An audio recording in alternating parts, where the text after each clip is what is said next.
Eu convido para dissertar acerca da temática processamento de autorização de internação hospitalar, AIH, Rosiane Fontin.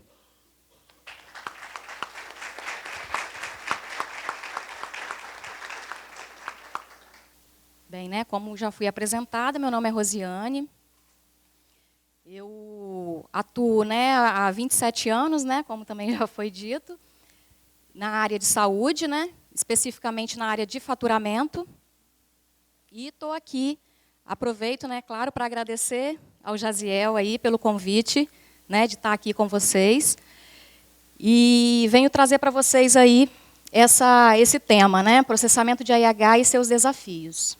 Bem, frente a todos os desafios, né, que nós temos aí que percorrer durante o processamento de faturamento, eu trouxe para vocês aqui o que nós precisamos conhecer com relação a toda essa temática aí, né, que é o processamento de AIH. É claro, né, que são muitos desafios, nós temos realmente muitos temas, né, para serem discutidos, e eu trouxe aqui alguns pontos importantes que precisam, de fato, né, serem percebidos, serem controlados, avaliados e serem gerenciados. Primeiro ponto aqui, né, é a contratualização, que eu coloquei aqui como um ponto importante. A contratualização, né, acredito que todos, né, saibam, a contratualização, ela nada mais é do que um contrato, um acordo firmado entre a instituição e a Secretaria de Saúde, né, a gestão estadual. E, nesse contrato, é onde nós vamos, né, acompanhar, onde nós vamos conhecer, e por isso que precisa, né, ser muito bem acompanhado, ser muito bem conhecido, o que o hospital tem de acordo com a gestão, o que ele vai poder atender, quais são os procedimentos que estão ali, né, definidos e que vão poder ser atendidos. Em seguida aqui, né, como já foi muito bem explicado ali pelo Rodrigo, né, eu coloquei também como um ponto principal o CNES. O CNES ele é a base, né, de todo o processamento da hospitalar, tanto ambulatorial como da internação. Ele precisa ser muito bem controlado, avaliado e gerenciado, porque se não houver um controle do cadastro, né, nós não conseguimos faturar, fechar o processo final, que é importante. Temos aqui o próximo ponto aqui, que são as regras SUS. Coloquei regras SUS porque se a instituição como um todo, quando a gente fala de faturamento, a gente não fala de setor de faturamento, né? E sim, nós falamos do processo de faturamento. E o que seria o processo de faturamento? O processo de faturamento ele inicia na entrada do paciente na recepção. Esse é o processo de faturamento. Ele não fica instalado dentro do faturamento, né? E sim dentro da instituição como um todo, né? Envolvimento de todas as equipes, envolvimento de todo o pessoal. Então, as regras de faturamento elas precisam não só ser conhecidas pelo faturamento, mas por toda a instituição, por todos os envolvidos no fluxo, né, da conta hospitalar. E, por fim, aqui a gestão dos recursos. Porque se nós trabalhamos com uma contratualização, onde existem as definições, né, do que vai ser realizado, as metas contratualizadas, a gente precisa ter a gestão de recursos. Porque se não há gestão de recursos, a gente perde os controles e é preciso que tenha, né, controle sobre isso tudo aqui. Bem, avançando, vamos falar um pouquinho mais, né, da contratualização, como eu já falei.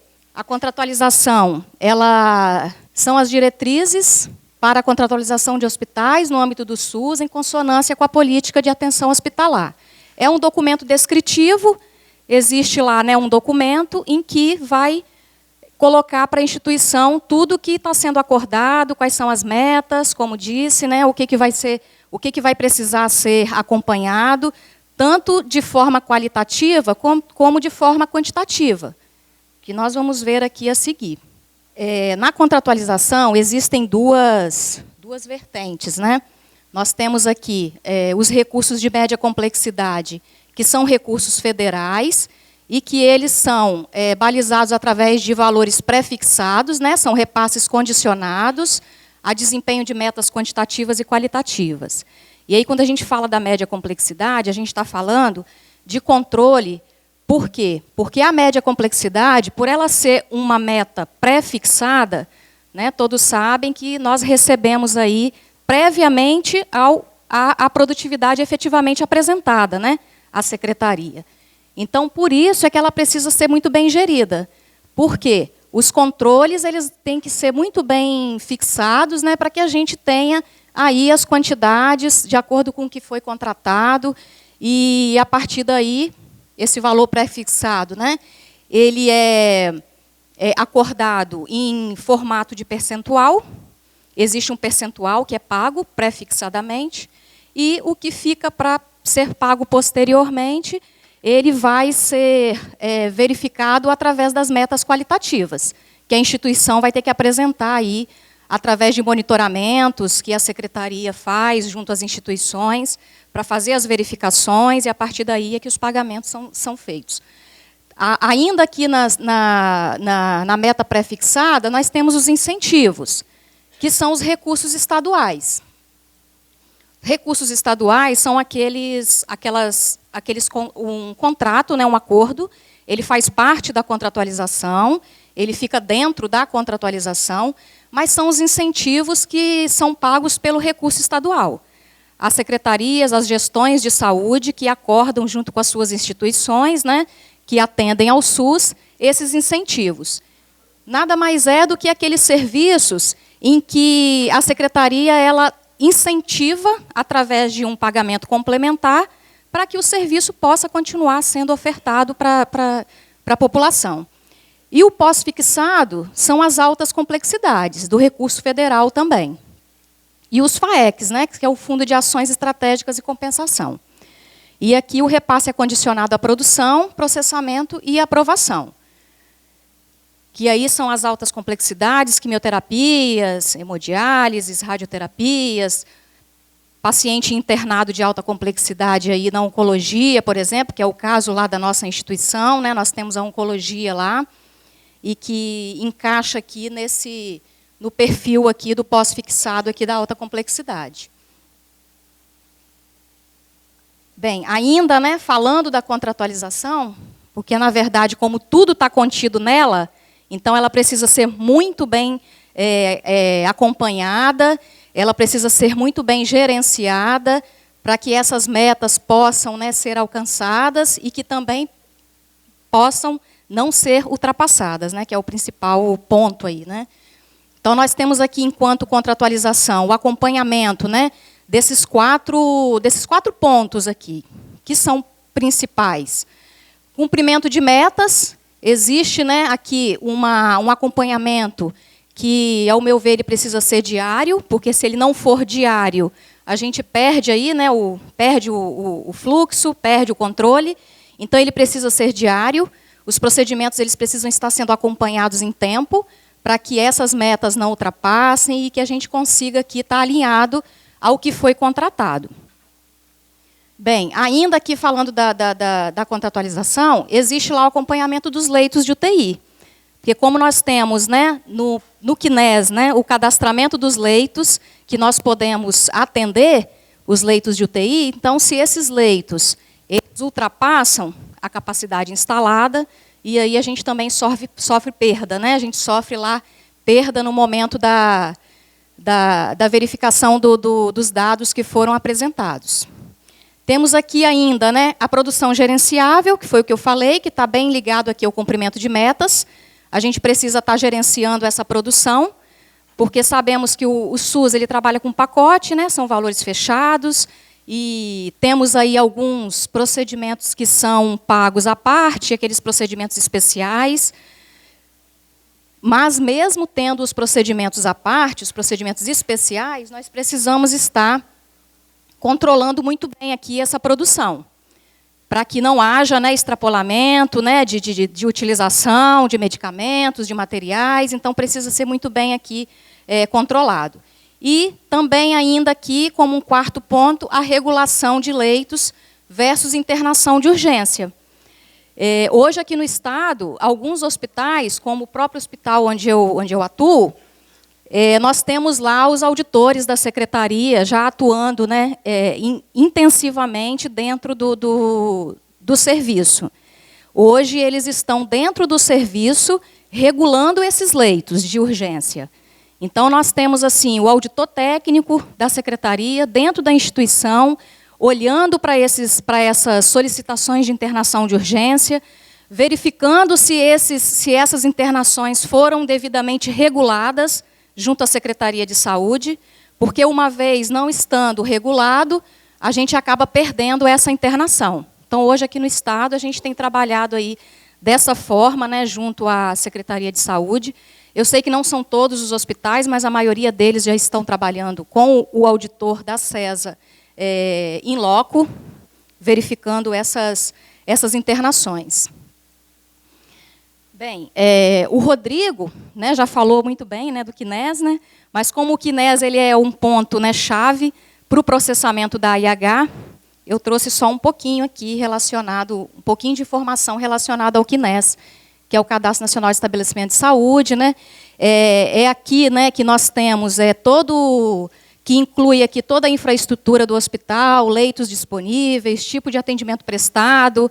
Então, é aqui que nós vamos encontrar todas as classificações que os hospitais possuem, tudo que o hospital tem enquanto equipamento a ser utilizado na instituição, quantidade de leitos, toda a parte de ocupação hospitalar precisa estar muito bem alinhada ao QNES, porque se o cadastro não estiver devidamente correto e atualizado, né, de acordo com o que as instituições trabalham, no final do processo, que é o nosso faturamento lá, nós vamos sofrer aí, né, as devidas consequências com relação aos não recebimentos e aos cortes aí com relação às contas. E aí, para que a gente esteja aí engajado a todo o processamento de faturamento, a todo o conhecimento, a todo esse universo, nós precisamos estar aqui alinhado, né, e saber onde que a gente encontra essas regras, como que a gente faz para acompanhar isso tudo, acompanhar todo esse processo. E aí destaquei aqui para vocês com relação aos manuais. A gente precisa estar muito bem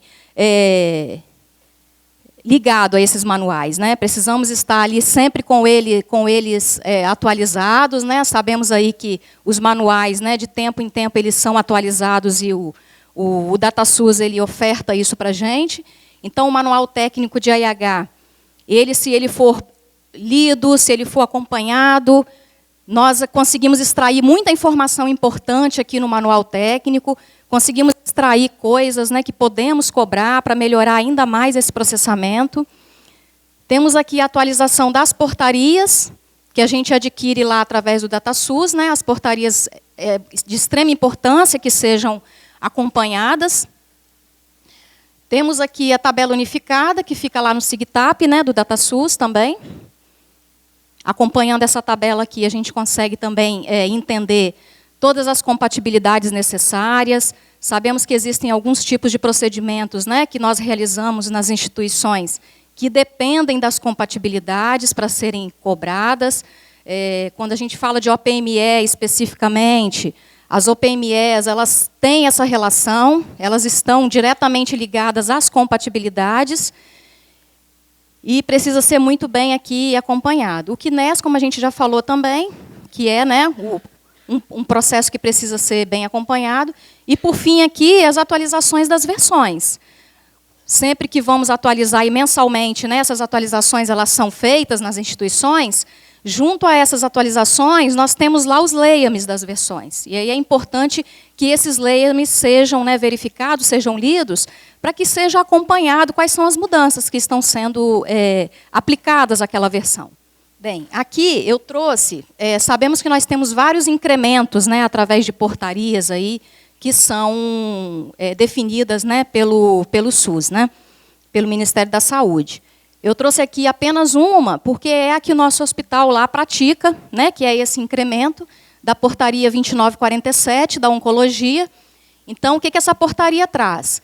Ela traz para a gente um incremento de 20% sobre o serviço hospitalar e o serviço profissional. E para que a instituição possa, né, alcançar esse percentual aí de incremento, ele precisa estar dentro aqui das classificações A e B. Essas classificações, elas determinam uma quantidade de procedimentos que precisam ser realizados, que são aqueles procedimentos que estão definidos dentro do grupo 04, subgrupo 16. Então, todos os grupos, né, da oncologia que entram dessa definição, elas têm o direito, as instituições têm o direito de receber aí por esse incremento. E aí, é claro, né, que para que seja acompanhado e que para que seja certificado de que a instituição está recebendo, é importante que seja verificado lá no Tabuin, que também é uma ferramenta muito interessante, importante que seja acompanhada.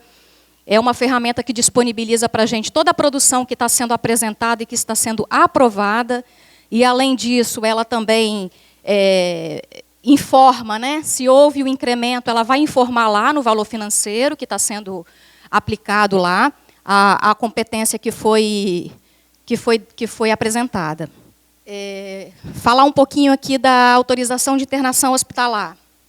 Acredito que todos aí, né, devam, quem trabalha com SUS, né, especificamente, quem trabalha com laudo de AIH, deva ter aí as suas dificuldades, porque trabalhar com laudo de AIH, né, de fato, vem se remodelando a cada dia, né, a gente tem percebido aí as novas formas de trabalho, as novas frentes, né, de trabalho, junto às secretarias, né, de saúde. Nós temos aqui, né, enquanto definição, o preenchimento adequado do laudo, contendo todas as informações necessárias, e isso vai implicar em quê? Né, na autorização da internação hospitalar. Se o laudo for bem preenchido, se os dados clínicos estiverem corretamente ali definidos nesse laudo, com todos os exames complementares quando for necessário, importante aqui, né, que os dados clínicos estejam bem embasados. Não adianta colocar sigla, às vezes coloca só como dado clínico dor, e aí quando coloca só, né, alguma coisa assim que não esteja muito bem embasado, o auditor ele vai bloquear esse laudo. O CID, né, precisa estar correspondente com o procedimento solicitado, porque se o CID não estiver correspondente, hoje é um motivo de bloqueio desse laudo de AIH. Eles fazem esse tipo de verificação também, né? Os auditores hoje estão bem alinhados a essas questões aqui. Então, as secretarias estão remodelando, como eu falei, o perfil de atuação dos seus auditores. Antes, né, eles iam nas instituições somente para olhar as médias permanências, eles iam, a gente separava as AIHs, eles olhavam apenas as médias permanências, e hoje não, hoje eles estão com um olhar muito mais criterioso. Eles verificam, além das médias permanências, eles estão lá dentro das instituições, como falei no início, autorizando essas urgências. Quando eles vão autorizar as urgências, eles têm como rotina definida, né, entre a secretaria e os auditores, a verificação do sistema de regulação. Porque hoje eles obrigam, né, eles cobram das instituições que todas as suas internações estejam devidamente reguladas no sistema da secretaria. Se não tiver devidamente regulado, eles vão bloquear essa AIH e vão pedir que seja regularizada a situação. Caso não esteja regulado, eles bloqueiam essa AIH e a gente corre o risco de perder a cobrança, perder, né, a internação toda, simplesmente porque o processo lá de regulação não foi devidamente realizado. Aí nós temos aqui um processo, né, de laudo de AIH que acontece aqui no Estado, que são dois tipos, né? Nós temos hoje o tipo eletivo, então, assim, é um processo burocrático, mas que precisa acontecer. Nós temos o eletivo, em que o laudo, inicialmente, ele é encaminhado para a secretaria. Esse laudo ele é liberado pela secretaria através de um carimbo do médico auditor, e aí ele volta para a instituição. Quando ele retorna para a instituição, é o momento em que a instituição vai agendar esse paciente. Vai agendar para devido procedimento cirúrgico. E, a partir daí, esse laudo tem que voltar para a secretaria para autorizar pela segunda vez, que aí é o momento da liberação do número da AIH. E aí nós temos o 2, o tipo 2, que é a urgência, que é aquele laudo de urgência, né, que é emitido pelo médico lá na porta de entrada da urgência, do pronto-socorro. Esse laudo ele é emitido e direcionado para a secretaria. Na verdade, antes de ser direcionado para a secretaria, ele é encaminhado para esse auditor, em loco, né, esse auditor ele visita o hospital frequentemente para poder liberar esses laudos.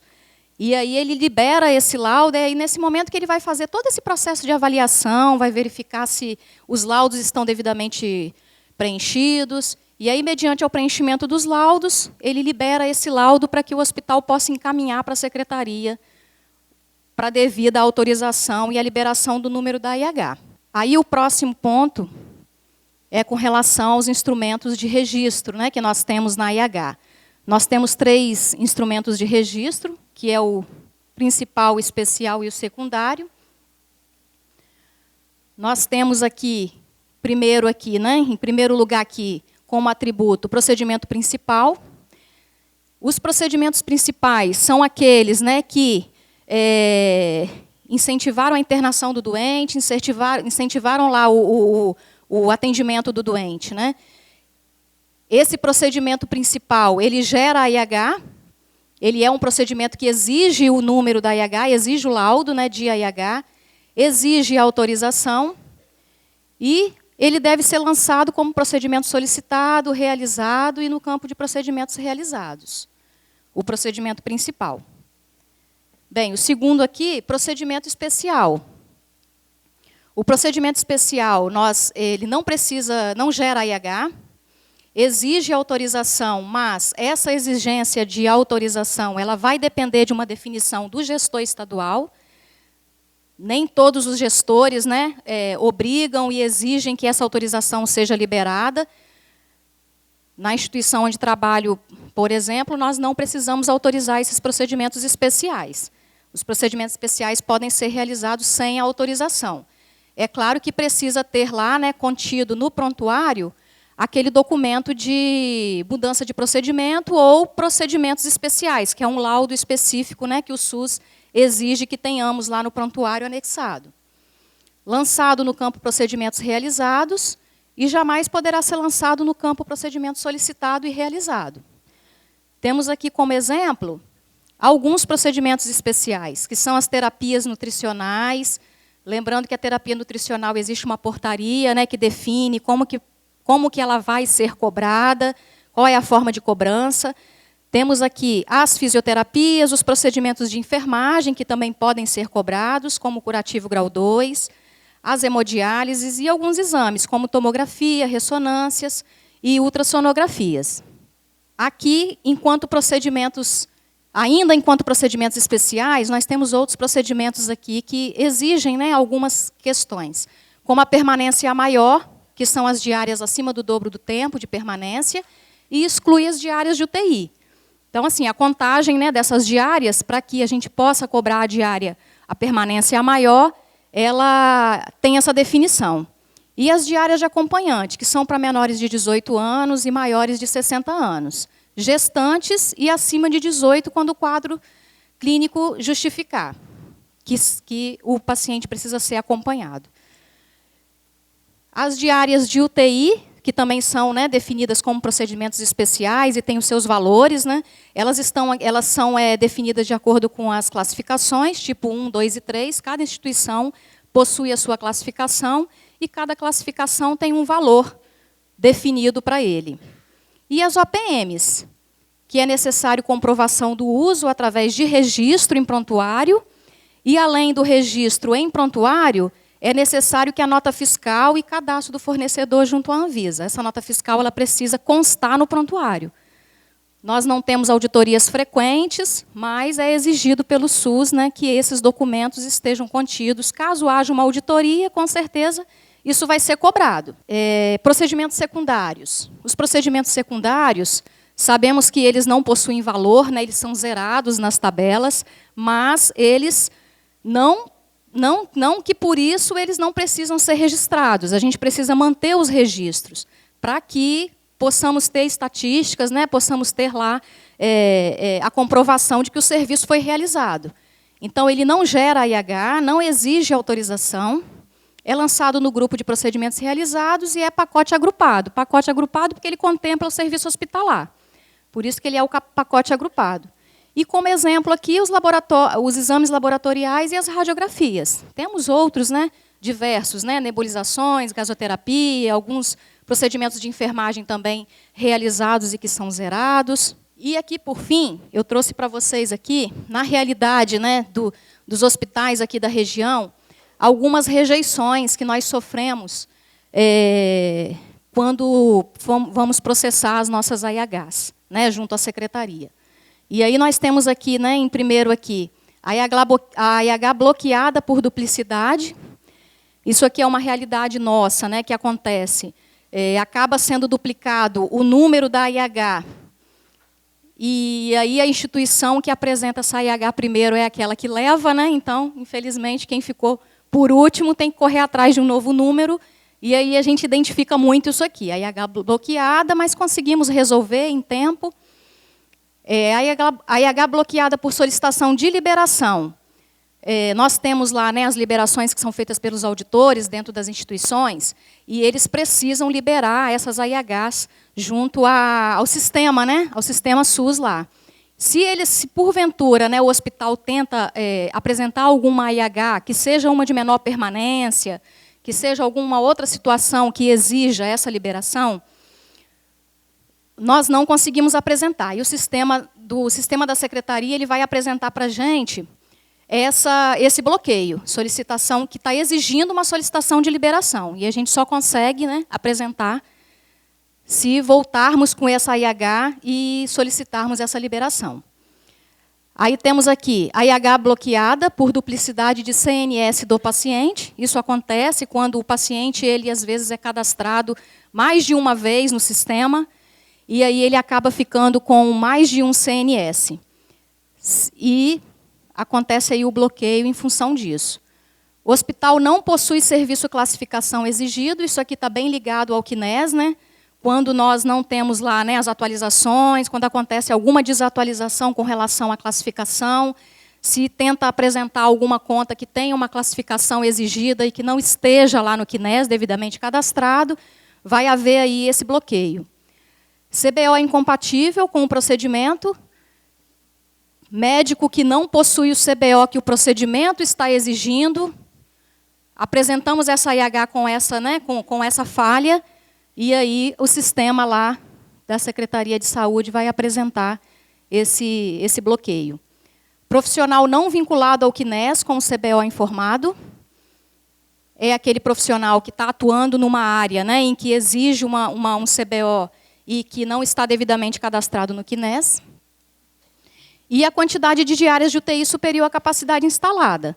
Quando essa diária de UTI, a quantidade de diárias, né, apresentadas dentro do período, ela ultrapassou o que está preconizado lá no CNS, exige a correção dessa quantidade. Não é uma correção no sentido de passar essa AIH para o próximo mês. É uma correção no sentido de retirar a quantidade de diárias.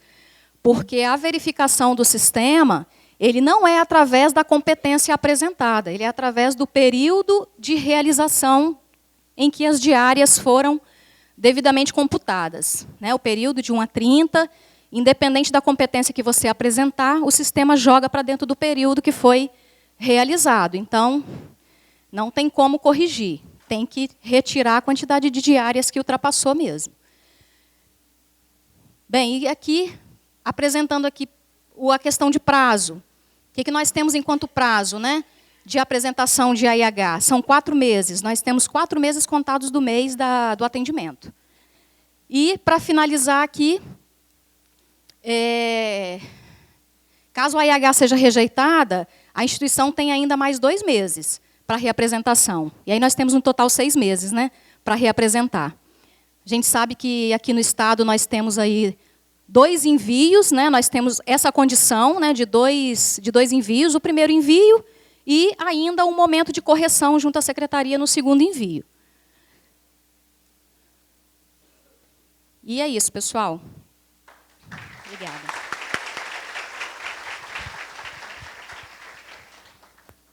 Olha, o tema é bem vasto, né? Tem muita coisa. É muito detalhe. Sabemos que meia hora não dá para falar tudo. Eu queria perguntar à Rosiane o que é mais desafiante para ela, o que dá mais desafios, ela quanto gestora de um serviço filantrópico, né, que a Santa Rita é um hospital filantrópico, tem o universo da ANS e tem o universo do SUS. O que é mais desafiante para ela quanto gestora de uma área de faturamento e auditoria? O que mais te desafia aí acordar todo dia e feliz trabalhar? Então, o que mais me desafia é fazer a instituição entender, como eu disse no início, né, que o processo de faturamento ele não acontece só no faturamento. Eu acredito que o entendimento da instituição deva ser de que o processo de faturamento ele está incutido em toda a instituição, desde o início, né, do atendimento do paciente até a saída dele na porta do hospital. Então, assim, esse é um desafio diário. O faturamento ele acaba assumindo essa missão de ter que desenvolver as pessoas para que elas tenham esse entendimento.